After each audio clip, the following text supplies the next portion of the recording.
Okay.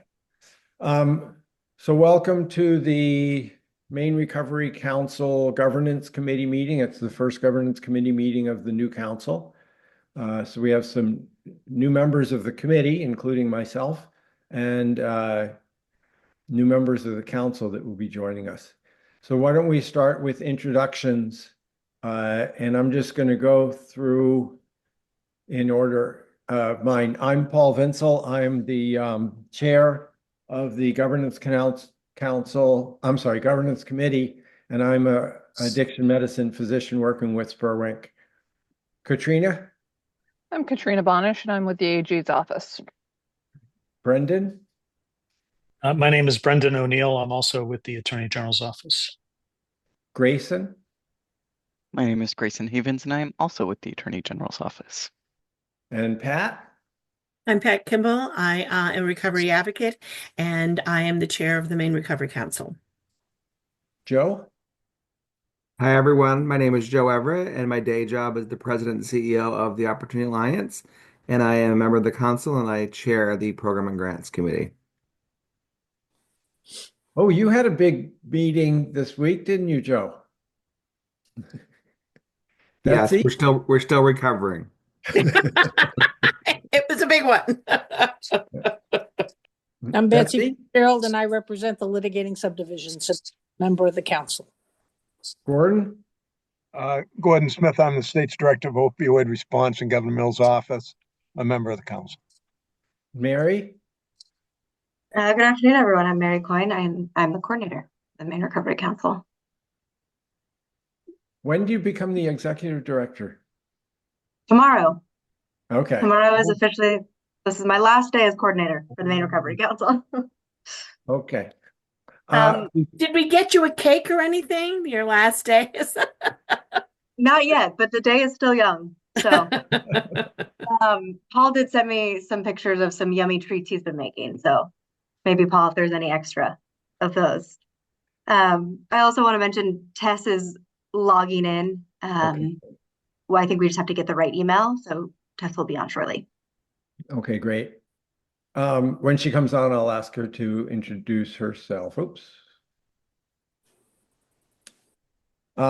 Before we go any further, is there anyone who would like to take notes and submit the notes?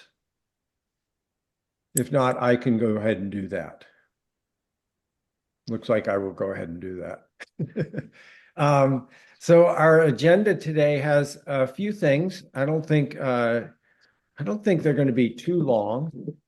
The first thing I wanted to do was work with Mary to come up with a kind of a master schedule of the Recovery Council and all the different committees, and on what day of the month the committees are planning to meet. And hopefully it's going to be a stable fourth Thursday or fourth Friday or something like that of the month. Mary, do you have anything down in writing on that? I'm working with the chairs to get that done in writing. I've got to work to schedule finance, so that's sort of the last box I need to check in that sense. But at least from my perspective and the cadence of meetings, I do think it works well to have governance meet towards the end of each month. That allows us to meet sort of right in between the full council meetings. So if this time frame works for the committee, then I would suggest we move forward with a monthly meeting for governance. Again, end of, we could say, the last week of each month. And then if needed, we can always schedule additional meetings based on our workload or any projects that may be before us, similar to what the executive committee does. But from my perspective, at least, I think the way we have this meeting scheduled, and if we have it each month, I think that would be a great process for us that we could try out for at least 6 months, and then we can reevaluate if needed. When I polled the members of the committee, it seemed that the fourth Friday was probably going to work best for the most people. Fantastic. Again, from my perspective, I think that works great. And if that's good with everyone else, then I can work with Katrina and Grayson to notice that Okay. through July or August, and send out those dates to everyone so that you have them on your calendar. Tess, before we go further, would you like to introduce yourself? Hi everyone, I'm Tess Parks. I'm the policy director with Maine Recovery Action Project and excited to be here. Thank you.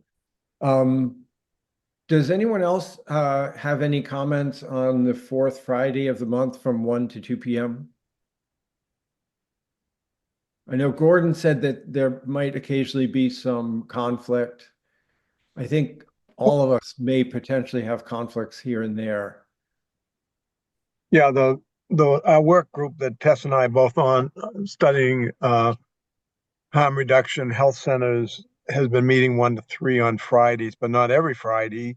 And technically, our work might be done this month anyway. But we so that might be occasionally, if we continue, if the legislature asks us to continue that work beyond February, that could occasionally be a but I think that's so speculative at this point that I don't think you should change your 1 o'clock time on that account. What do you think, Tess? Yeah, I mean, that might be tricky, but I don't know. I'll defer to you, Gordon, of what you think the likelihood that we'd keep meeting. Well, I think what we could do, Paul, is if we see, I would know a couple weeks in advance if I saw the same day, same time, and we could consider, perhaps adjusting this meeting by an hour or something if it was essential to have Tess and I do. I think we can Yeah. work it out. Yeah, I think adjusting it by an hour would be fine by me, and make it 12 to 1 instead of 1 to 2. What do people think of that? If maybe we could even just make that the meeting 12 to 1 instead of 1 to 2. So for Fridays, making it earlier makes sense to me, only because, eventually it will get warm and people sometimes, if all goes well, like to not be too active in the Friday afternoon in the summertime. So I think moving to noon makes sense for people, particularly on long weekends if they're going to take off or whatever. That way you're meeting not later in the day.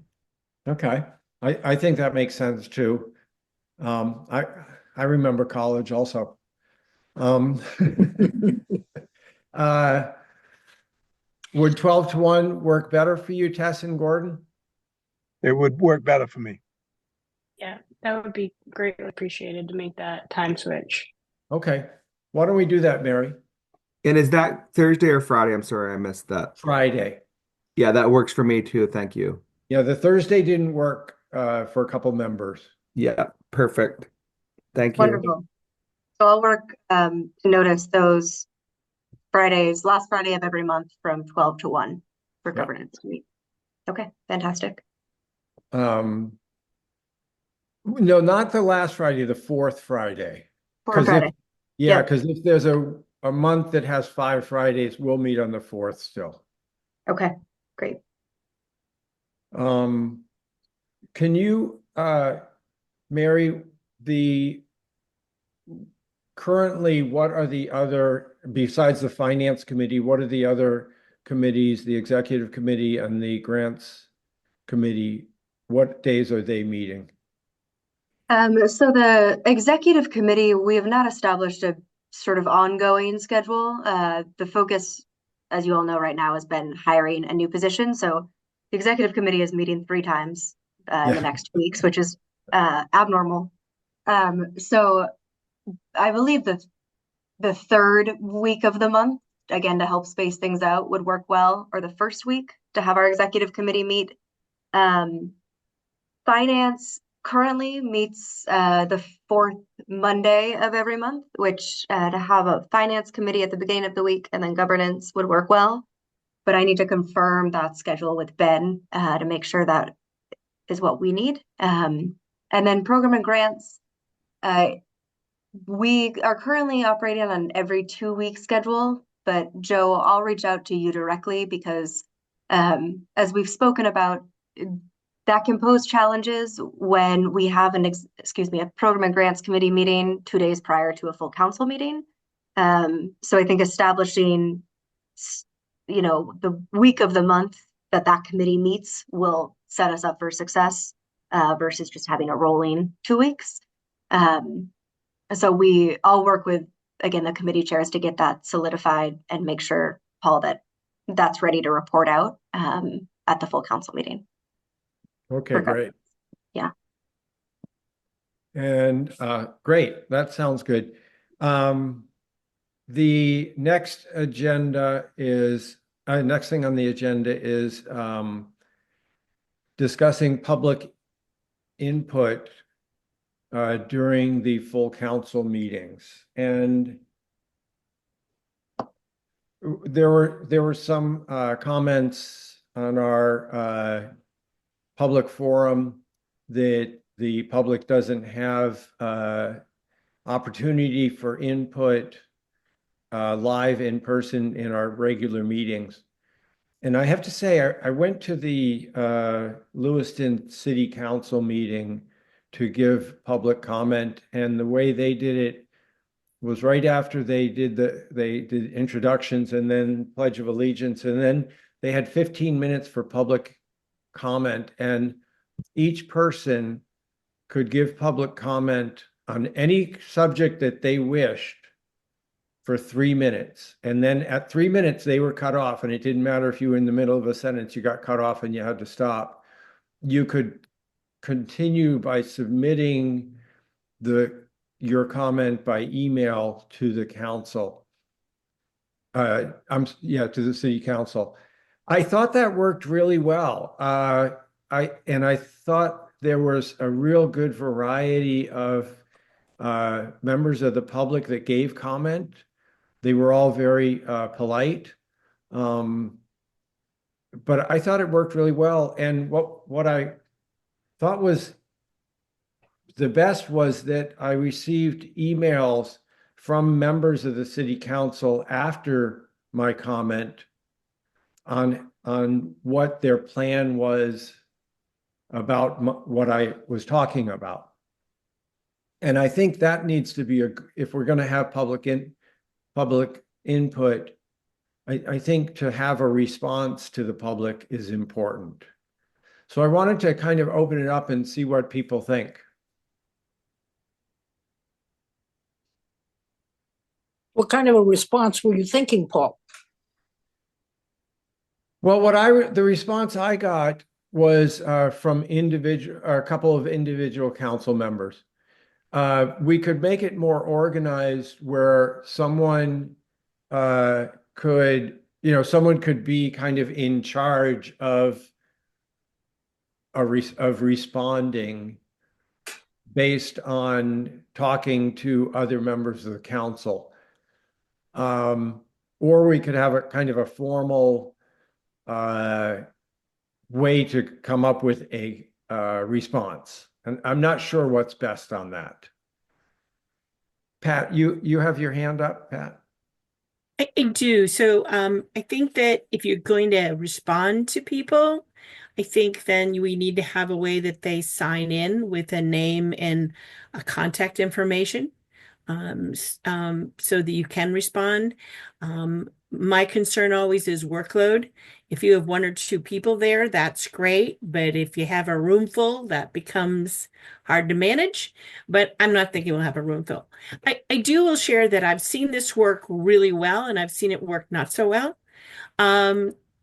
So one of the things I would suggest is that we should have rules in regards to that. And I know this seems like you shouldn't have to say it, but you do, that we have to ask people with their comment that they have to be respectful in language.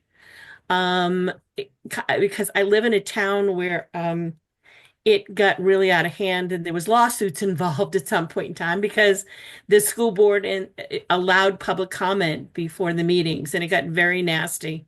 And so they had to develop. You hate to think we live in that world, but I think that we have to respect and be able to say right off that the chair or who's ever monitoring this has the ability to ask people to sit down and not, and if they are disrespectful and disparaging to either individuals or groups of individuals.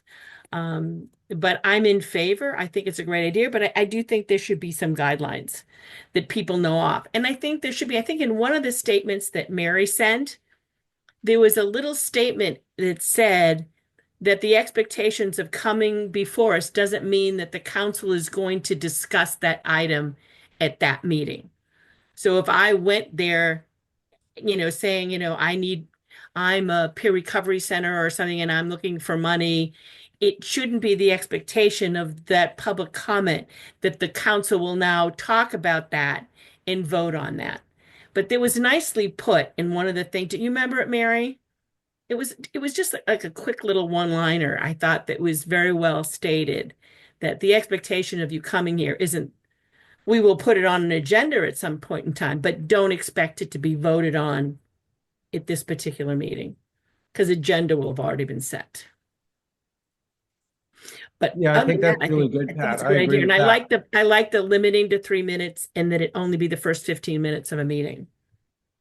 So I like what's been said. Though I have a lot of concerns about having that every month. I think it's very distracting. I think we're underwater. To Pat's point, we have limited resources, even with adding some. I think that we're humans, Pat, and if you watch a legislature or a town council, they have a hard time. A person testifies, for lack of a better word, and the council grabs onto it. I think it's just we can't commit to any more work. I don't think we can commit to following up with people. I think it's a public hearing for 15 minutes, but I would really ask us to think about maybe every other month because it is very in when the council's a well-oiled machine and there's 40 staff, but I think right now we're setting us and the public up for something that's just we're having a hard time to get our work done. So I would just ask that we might consider every other month. Um, the legislature, and I know we're not the legislature, but I mean, they have scheduled public hearings where they do that and then they deliberate their work in other ways. So I think just looking at that model and how the town councils work, but it's, I just couldn't am concerned that'll be very distracting if we have a monthly. We're already underwater, so just my thought. One of the things that Mary sent, there were a couple states that limit the public comment to items that are on the agenda that month. And my problem with that is that it silences the people that would like us to discuss something that's not on the agenda. And it silences the concerns of the public themselves. It means that it means the public can only be concerned with what we want them to be concerned with. And that kind of negates the whole purpose of public comment. Don't they always have the option of emailing the council so that there is always that avenue? I think they do. I don't know. That was just the question. I don't know I don't think, or I don't know that I have access to those emails. I've never seen emails from public comment. No, I think they can email us. I'd ask Mary to explain to us how that process works. I know anybody can send an email to the council. I know there was debate at one time as to whether we all wanted copies of all those emails or not. And so I think Mary could share some light on that question. Yeah, so as Gordon mentioned, there was a point in time before I was working for the council where I believe most of the info inbox emails were forwarded, and those emails can come from the public if they have the email address on file, and they can email us directly. The other reason we have that set up is on our website, there's a contact form submission. So if folks don't have the email address or they just want to submit a quick inquiry via the website, it goes to that info inbox. When I polled folks months back about whether or not they wanted to receive the info inbox emails in real time, a majority of the council did not want to. Some individuals did, and I'm happy to set that up. I would have to work with Katrina and Grayson from like a technological side as to how to do that. But if it was done once, we can do it again. What I've been doing starting in January of this year is keeping track of messages that come to the info inbox that are from the public, that are related to our work, questions for the council, things of that nature. I haven't been saving them if it's in regards to vendor forms or direct deposit or communications we're having from an administrative perspective. Anyway, all of this is to say, I've been saving those messages and uploading them to a Dropbox folder, much like what I did with the public comment. And that way, if folks on the council would like to review those, they have access to them. It doesn't, as you can imagine, give you the full insight into all the sort of real-time communication back and forth. But I can certainly, work to figure out a way in which once communications are done, let's say, someone reaches out and we respond, to save that communication thread sort of after the fact. I will say, go ahead.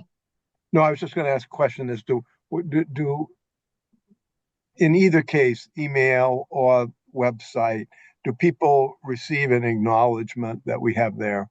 That do they receive anything back?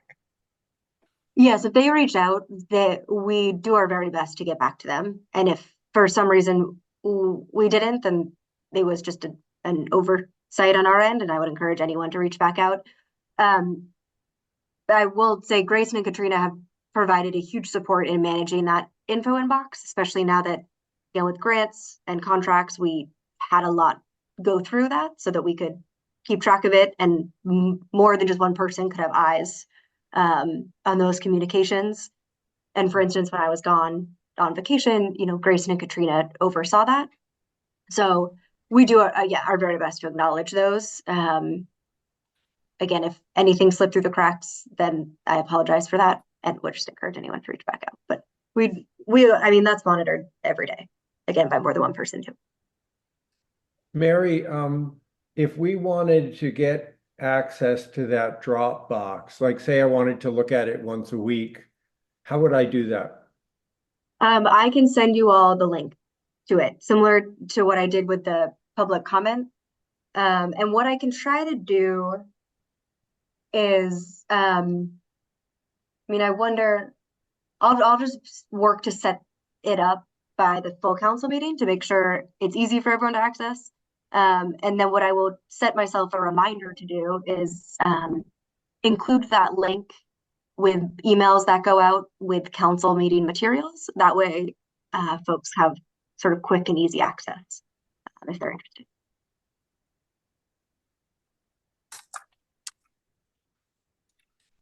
Pat. Can I just make one comment about the emails, and that the full council getting the emails, and that is coordinating our responses to that. That in response to people's emails, if we're responding, I think the council should come with sort of, I don't mean how to say it, with one message. I don't want to confuse the public by one member of the council saying this and then someone else says this and the general public says, well, where does the council stand on that? Or particularly, and I don't think council members would do it, but making promises we can't keep. And so that kind of thing. So it just a sort of, if we could have some just sort of general way of, if you're going to respond to an email, Mary needs to know that as the executive director. So if she hears otherwise, I don't know, I may be the only one that thinks that way, and I can certainly let go of that. But I just have sometimes if 15 people are all getting the email, how many people are responding to this, and is it the same message? Because I think it's important that we give information that's coordinated. Pat, I agree totally with that. And as I was, talking about this in the meeting and talking about response to the public comments, I realized, wow, that's going to be really hard to do. That's going to be really hard to coordinate.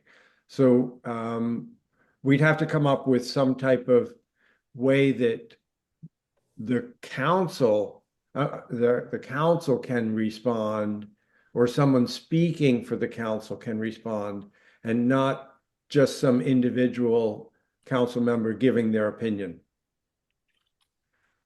Gordon? Thanks, Paul.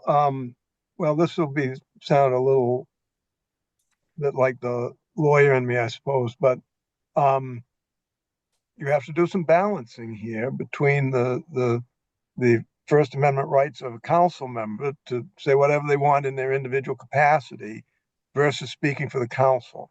I think really the very simple thing that needs to be done is that we need to provide guidance, particularly now that we have 5 new council members. I'm not sure we've had that opportunity before to provide them with guidance and remind people constantly. I was reminded as recently as yesterday on an inquiry from the public that only the chair can speak for the council. But I could see, and again, most of us do not have time to access these emails or that Dropbox. So this is going to be rare. But in the instance that I might do so, I could absolutely see someone like Tess or myself wishing to communicate with the person who would send in the inquiry. That shouldn't be discouraged. It should be encouraged. So long as we begin with, I can't speak for the council, but thanks so much for communicating with us. Here's my thoughts on that. I mean, again, the people appreciate hearing from us, and we shouldn't discourage that type of communication. It just needs to be distinguished from speaking for the council. I mean, there's a perfect example of today. I got, and I think Gordon may have been attached to that too, where somebody from a senator's office reached out to Courtney asking some stuff about the council. Courtney, responded to her, but again, steered her in the direction of me or Gordon, or particularly Mary. Mary's there. And I mean, she did. She answered the questions. Courtney did very, again, with her knowledge base. But again, you don't want to put everybody off by saying don't answer them. But it was very professionally done by Courtney about answering the question and then saying, Mary Coyne is the executive director. Please contact her and she can give you the information. I think those can be handled that way. But yeah, I mean, as people, we can't take away their right to voice their opinions. But again, as a council, it's different.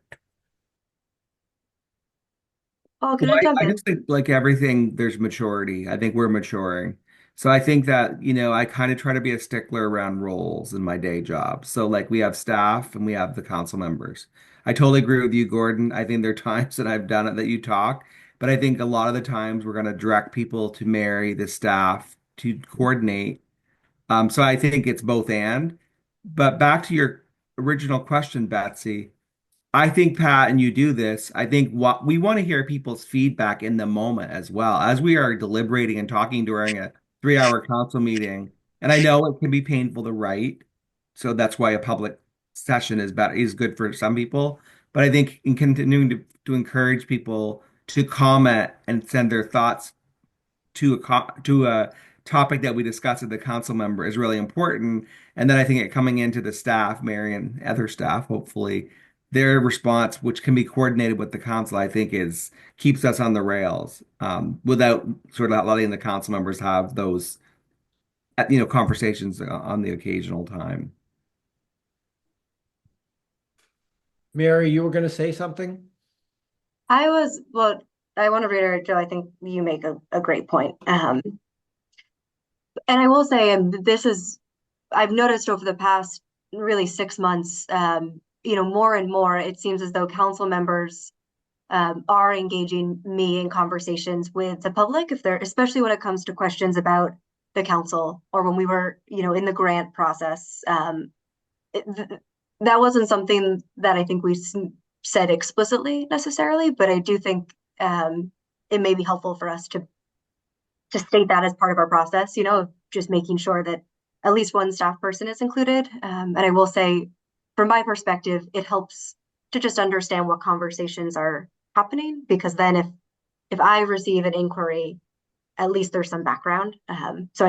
Again, that seems to be what we're doing, but I just want to reiterate that and encourage folks to keep doing it.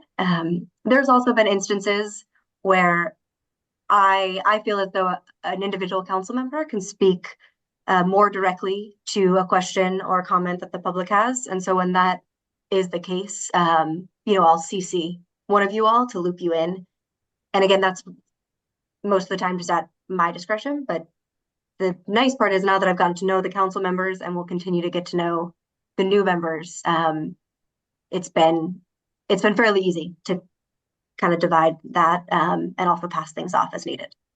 So I just want to make mention of that while we're having this conversation.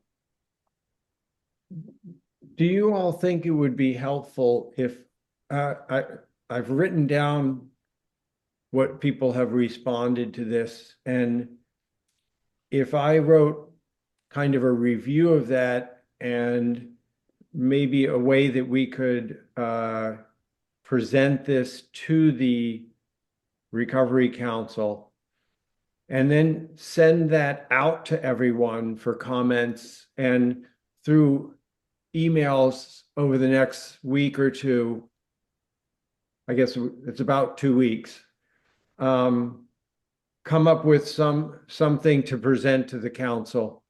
But I would make sure it's okayed by all of you first before we present it. Gordon?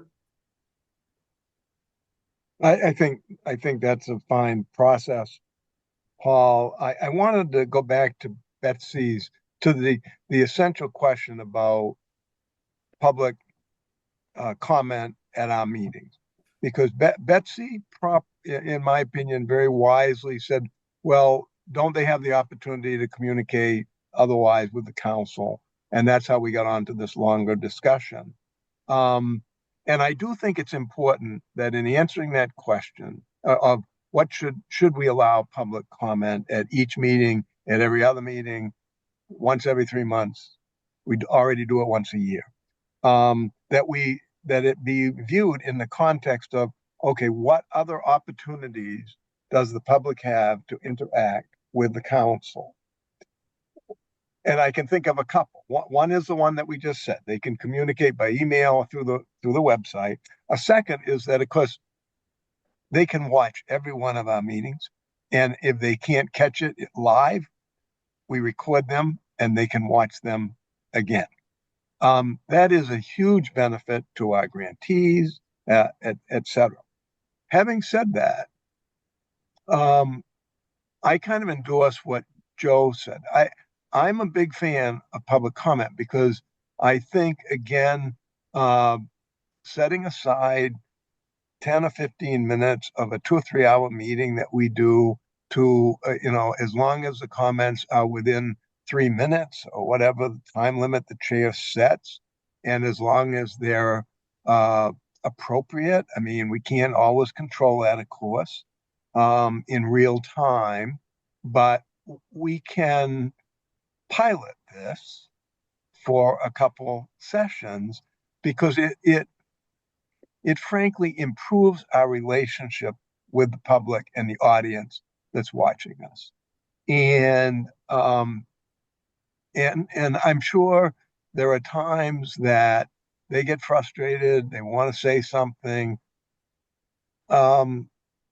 It's different being able to see us and make a comment than it is sending in an email and having staff respond to it. So I think rather than committing in this policy that your draft policy, Paul, that you've suggested you could write between now and the 13th, that rather than committing it to every meeting, I might suggest because because we are underwater. That's not a term I've been using. I like that though, Joe. And taking away even that 15 minutes, is really this isn't going to be that easy because we got so much in front of us. So I might just suggest, Paul, you're going to be doing the drafting, but I might try it every quarter and let people know in advance that at the March meeting that we will be setting aside time to hear public comment so long it's germane to the work of the council. Yes, thank you. Go ahead. Thanks, Thanks, Paul. Gordon. That makes sense. I just want to echo support for what Gordon said.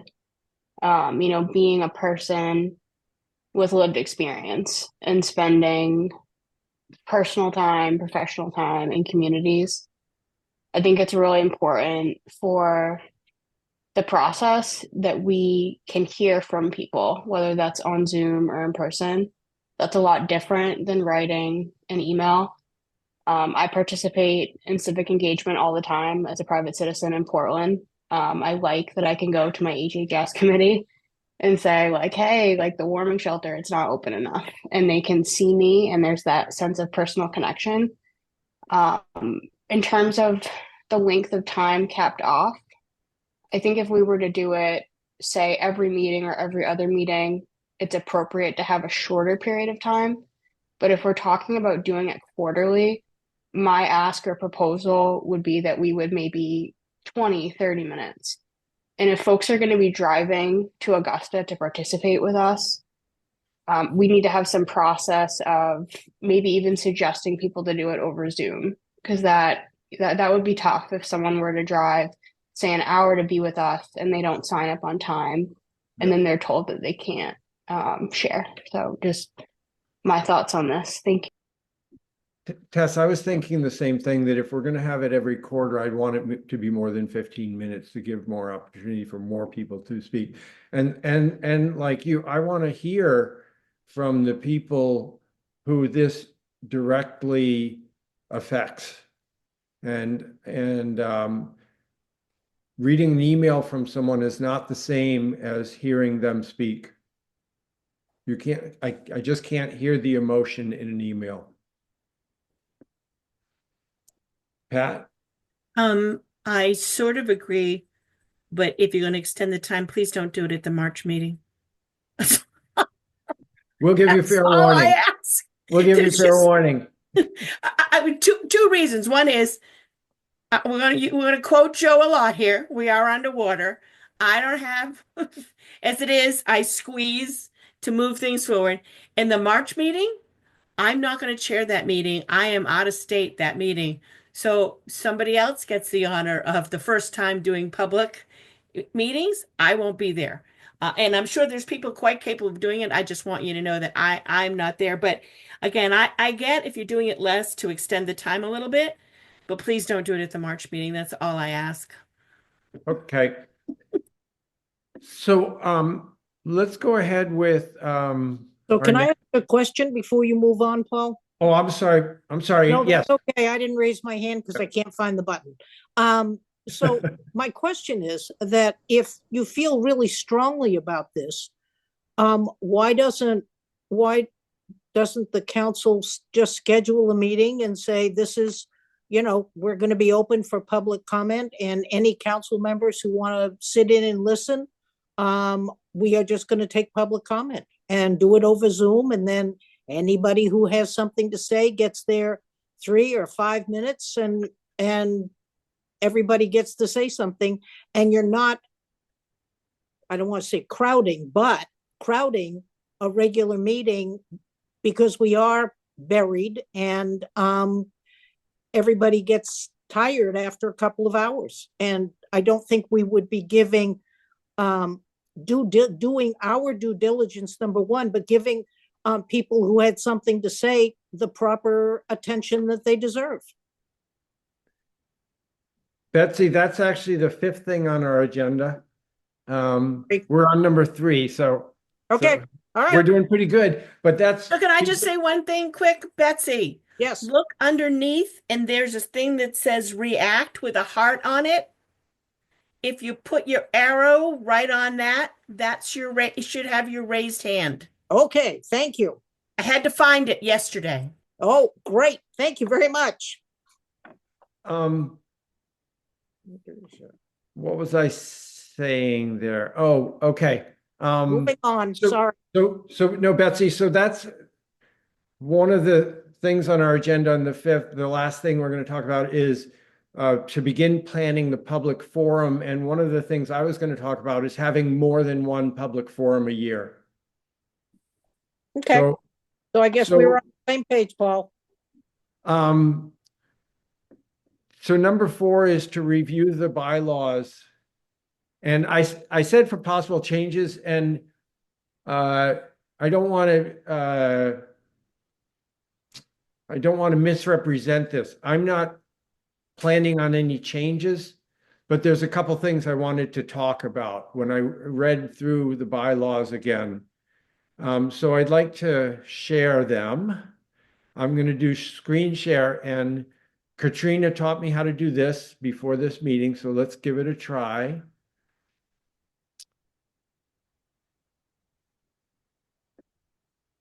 How's that?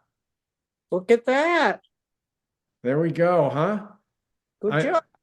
I'm such a technological whiz here now, huh? So I was reading through, this is the latest bylaws from November 14th, 2024.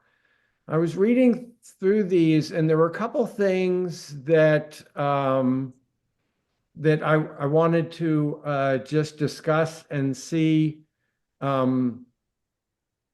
get people's opinions on. The first thing, and I highlighted them, in section 2.2, the council shall complete a statewide opioid abatement needs assessment no less frequently than every 2 years. Now, Gordon, the state does a opioid abatement needs assessment.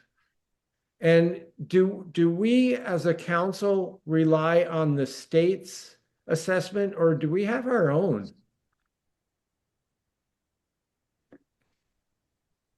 Well, Paul, that's quite a question. I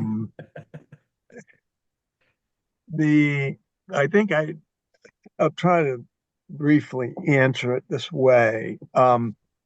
We do not have something in any of the state departments or in my office that's called a opioid abatement needs assessment. We do have a number of related documents. We have at OBH, there is a behavioral health plan. At the CDC, there is a state health improvement plan. In my office, we have the governor's strategic action plan that was updated 18 months ago. But I do not believe I can identify anything that is called every 2 years and needs assessment. And I would frankly, I mean, there's something to be said for it, but honestly, I mean, I would defend what we do on the grounds that we do a damn assessment every damn day. How many beds do we need? What do we have on a waiting list? Among the pillars of prevention, treatment, harm reduction, recovery, support, where's the needs today? We have a data meeting every Wednesday that focuses on overdoses, but it does more than that. We have a opioid data sharing committee that meets every month. We have our clinical advisory committee, Paul, that you sit on. We have our overdose review panel that I just reviewed our second draft report 2 nights ago. So we're doing assessment all the time, and I'm not really all that interested in having somebody say, well, because there's too many of the formal reports just get on the shelf and they're not living documents. And I think I'll leave it at that. But we do not truly have something that's called this language in our bylaws. Thank you very much, Gordon, and I appreciate that answer. Brendan, you have your hand up? Thanks, Paul. I just want to point out the rest of that sentence that follows your highlighting. So that existing assessments that have already been done, the council can take notice of those assessments by other offices or entities. So I just wanted to highlight that. Okay. Yeah, when I read this, I thought that if we as a council did this formal abatement assessment, I thought it'd be very redundant to things that are already being done and take a lot of time and be not very productive. Paul, one other comment. You may, my recollection, just for information, is that previously when the council had Dr. Johnson consulting with the council, she didn't, I don't know whether or not somebody would describe her work as doing a needs assessment, but it's my recollection that she reviewed existing needs assessments, not like that other consultants or the university had done. So that at least there's sort of a example of that, but I don't know how frequently, if at all, those existing needs assessments by, say, the university are done. Okay. So it doesn't sound like we need to do anything else about that right now. But Paul, Yep. I would, another point is that, having been working extensively with these two counties in Franklin and Androscoggin to do a needs assessment in those counties or to update their previous needs assessments, I really do think that the needs assessment needs to be done in the communities. To do it on a statewide basis may not cover the needs of Machias as well as Portland. So it's just another thing to think about is that I think, someday we'll probably have a bylaws committee that will probably do a review of after a couple of years, we'll probably should do a review of the bylaws. I do think this language could be changed to more incorporate what we've just talked about for 5 minutes about the county planning. The Catherine Cutler Institute has a big piece of this. If we ever were to do such an assessment, we would just contract it out to an organization, which is what these counties have done, by the way. So I think we should keep that language under review to tweak it sometime when we don't have so much other stuff in front of us, Paul. Okay, great. I think in interest of time, we'll stop there with the bylaws and we can review further things on the bylaws at further meetings. And what I'd like to do is to begin, and so I'm going to stop sharing. And let's talk about what Betsy said, if it's okay with you, whether in the interest of allowing the public to have more input, should we have public forums more often than once a year? And would more often public forums take the place of public input in individual council meetings?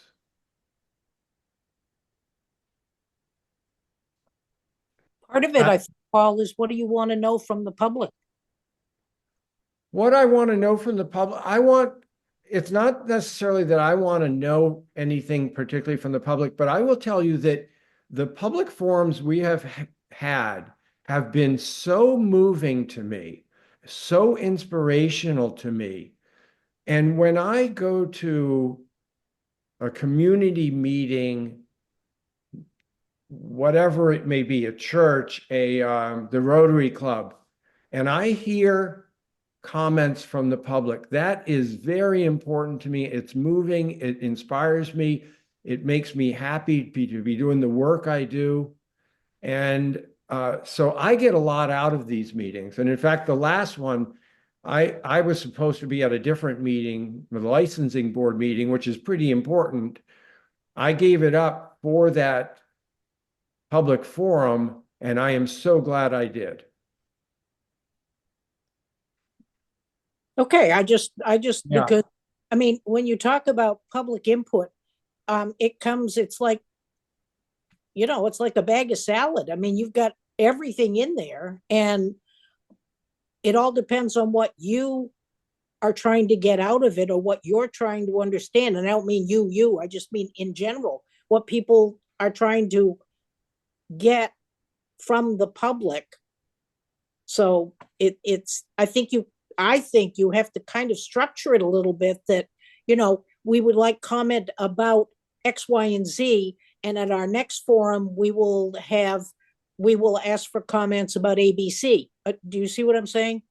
Yes, but my problem with that is that means that I am determining what the public tells me. And what I want from the public is what they want me to hear.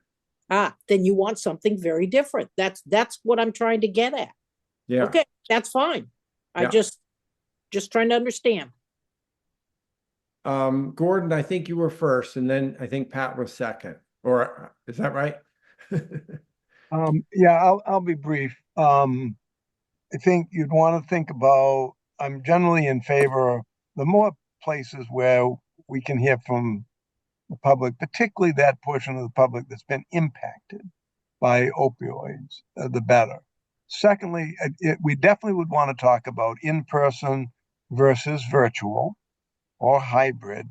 And secondly, if we do in person too,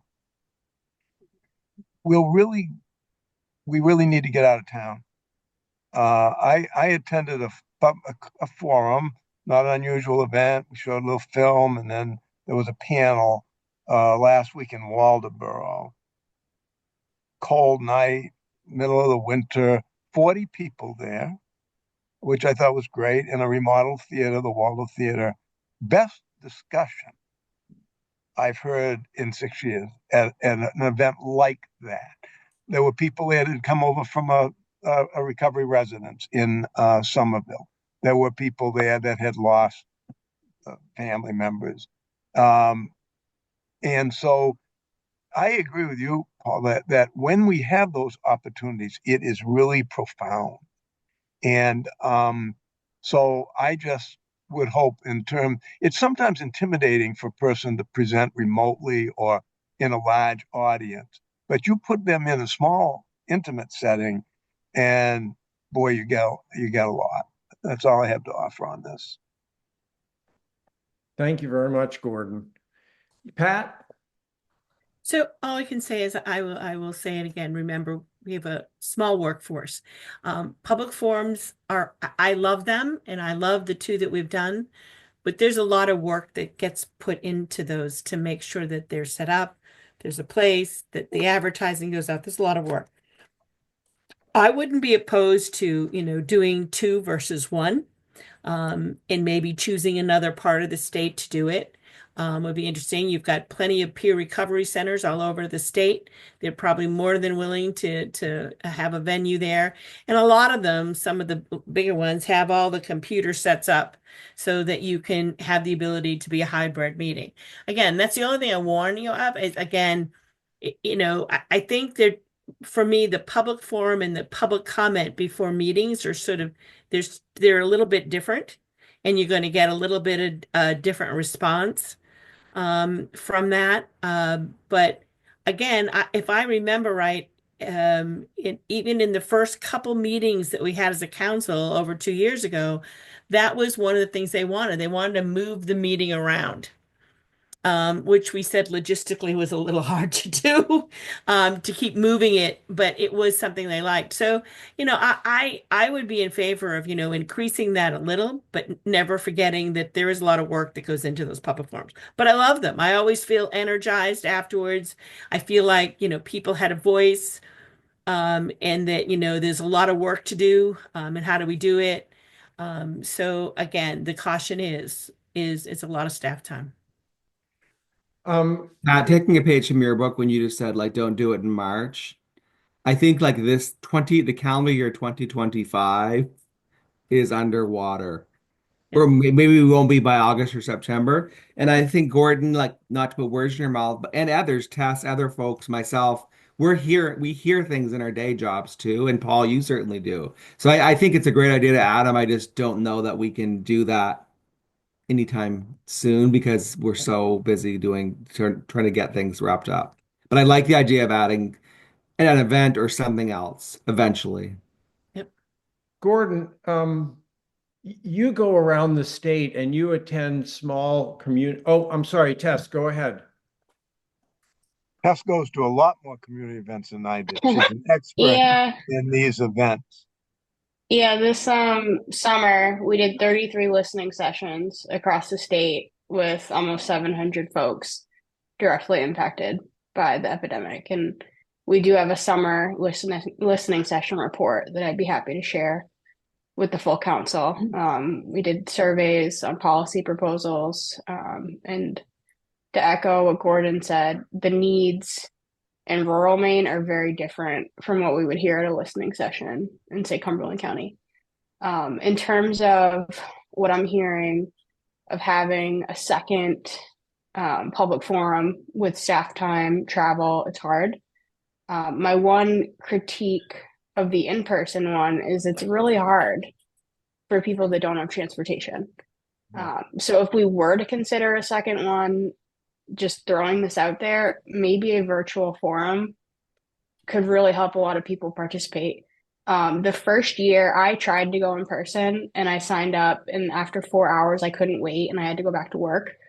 And I think a lot of people, also, if they're thinking if there's only one chance a year, then everyone is like, I need to be there or I need to send an email. I think if it was spread out in some way, whether that's time during meetings or once or twice or more a year, less people are going to show up because they know that there's going to be more opportunities to feel heard.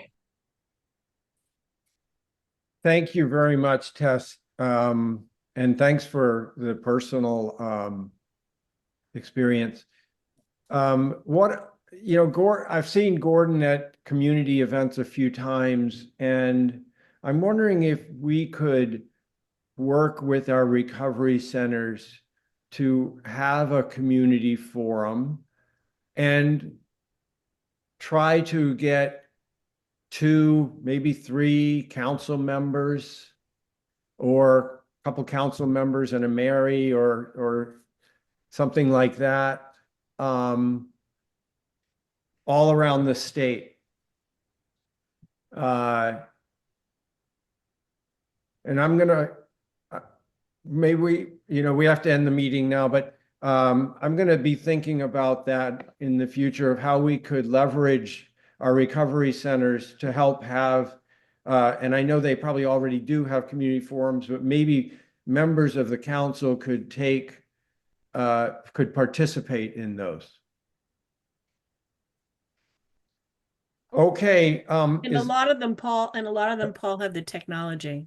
Because of COVID, a lot of them, not all of them, there's some that are small peer recovery centers, but a lot of them, I know the larger ones like Barn and Portland all have the equipment to do the Zoom piece. Okay. Well, can I also say that once we have another staff person on board, I think that could be a really great opportunity for someone to start to learn the ropes a little bit and also be involved in the community first. I think that's a really important part of this role. Just want to emphasize that. I also think, Paul, that's a wonderful idea for about 2026. We really should dedicate 2025 for getting this 21 million out the door in the contract. I don't want to take away a minute of my time when I might be drafting a contract to be driving up to Millinocket, as much as I'd love to, and will wearing my other hat. But I think that's why this is great. Great to have this committee, great to think about these things. But I'm thinking, okay, after we get our head above water, then. Okay. I should have attended the grants committee meeting, but I was traveling between the jail and up to Bridgeton, so I missed it. All right. Well, thank you, everyone. Look forward to seeing you all in 2 weeks. I'll write up a summary of the meeting, and I'll write up possible procedures for having public comment at the Recovery Council meetings and send them out to people. And maybe we can come up with something that we can present to the council in 2 weeks. Perfect. All Very right. good. Thanks. Thanks, Thank everyone. you. Great Thank you, conversation. everyone. Bye. Stay warm. Stay warm.